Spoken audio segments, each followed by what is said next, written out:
Welcome YouTubes and fellow fishermen. This is part 3 in a series of videos documenting the conversion of a brand new 2018 Yamaha FXHO into a serious fish catching machine. In this video, I'll be covering the fuel fill port conversion.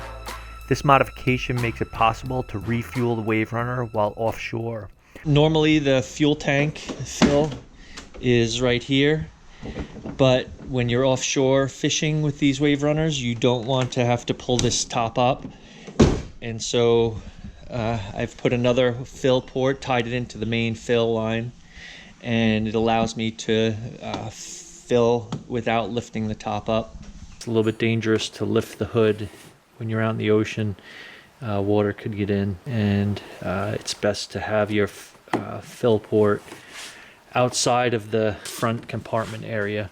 So what I'm going to be doing is mounting the fill port over here, and to do that you need to drill a hole. You need to get another fill port from Yamaha. You can just order one that's similar to the one that comes with the WaveRunner. This is one of the fill tubes that goes from the WaveRunner fill port here into the gas tank, and I'm going to be teeing off of that with another fill hose like this and feeding into the main fuel tank, and I'll show you the piece that I'm going to be using for that. This is the tee that I'll be cutting into the main fill hose of the WaveRunner, placing that in line, and then using this one to connect to this side here and going off to that second fill area.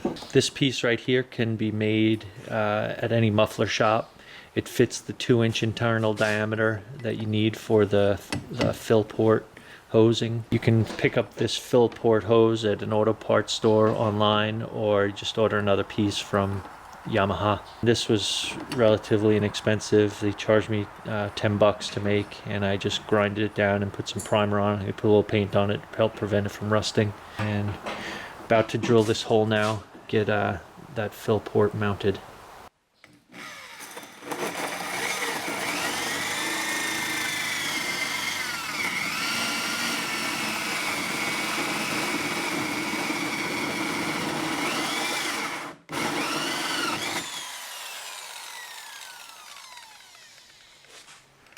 The lesson there is to go slow.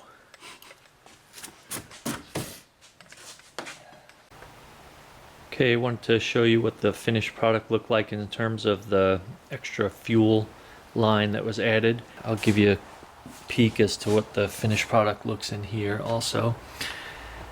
There's that T-piece that was made from exhaust pipe over here, and here's the additional hose that was added, and I just had to make some small cuts to it, but I've just ordered another one of these, the original fill ports, and modified it, and it worked out just fine. I've double clamped everything in here, 2 clamps here, here, up top, just to ensure there's no fuel leaks or vapor leaks, and it seals up tight. I know it does because every time I open one of the caps here, it releases pressure from the tank, so I know it's sealed up, it's airtight. That's about where the fill port's going to be, and the one I'm going to use when I'm offshore. Casey, you going to help me film? Come on.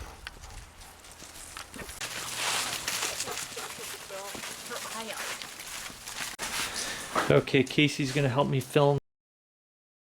What you're looking at here is the 3.5 gallon Fuel-Pax, and this is how it comes from the manufacturer. These Fuel-Pax, when you purchase them, they do not come with a vent port over here, and they also come with just your standard pour spout, which is a real pain in the butt to work. It has to be twisted and pushed in really hard just to get fuel out of. If you're interested in fast pouring with these, this is not the best port to use. I'm going to show you in this video how to change it over to something much more usable. What you end up with is this. a fast pour spout, a cap over here that seals it off, real easy to get off, and you've also got your spout over here, which allows you to pour very fast. I've made these for the WaveRunner. I'm going to be utilizing it to fill the WaveRunner while offshore. Yes. Yes. This you just open a little bit to let the air in while you're filling. I just want to give you an idea of what it looks like. There's an O-ring in there, and there's a little vent area right there. You can definitely get some faster pouring just by adding a vent onto the back. It's a 1/2-inch bit. You drill a hole, use some Marine 5200 adhesive that you can get from any marine store. You just punch these guys in there.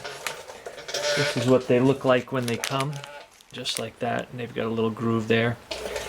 And you see here is one in construction. I just took some PVC threaded, and I ordered these caps with the grooves on eBay, and that'll just secure right there to the top. Some 5200 clamp there. I'm going to do the other side with a clamp also. When you get these Fuel-Pax, this is what will come with it. You take this out, get rid of it. You got this guy right here, and you could order these from either online, or I got this one from Lowe's. It has these barbs on both sides. Cut one off. This will just slide right into there. When you screw it on there, it holds it nice and tight. I'm putting some 5200 on the inside of this and seating it onto the tank and letting it dry, just so it holds firmly in place. 5200 on the outside and a clamp, and it really secures this whole thing, making it airtight. So when I'm done, I'll have 2 of these tanks with the vent in the back and the spout in the front. Should allow me to carry fuel safely. These are very durable tanks. They're going to mount onto the bracket in the back with these Fuel-Pax mounts here. They're metal and they tighten down.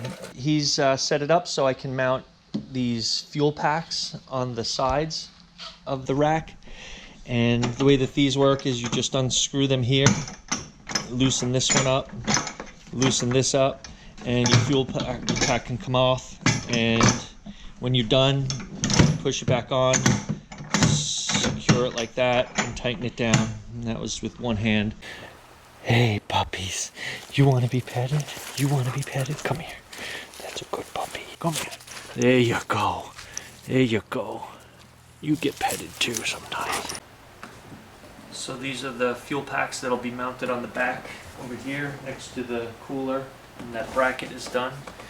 And I'll just take it up here, take this off, unscrew the cap here, and stick it right in there, open the vent, and pour. That'll be probably a 2-hand job when it's full of fuel, but should be relatively a fast pour and easy to do. And when it's done, let's take this out, cover this guy back up, close your vent, and mount it to the back. Easy peasy. I've asked my lovely assistant Vanna White to assist me with showing you how to pour gasoline when you're offshore on the WaveRunner. Stick that spout in. Very nice. Now, we just got to figure out how to get you to come offshore and help pour. And I hope this video gives you some ideas as to what you can do with Yamaha WaveRunner, and hopefully you can make the most of yours. And if not, just enjoy the video.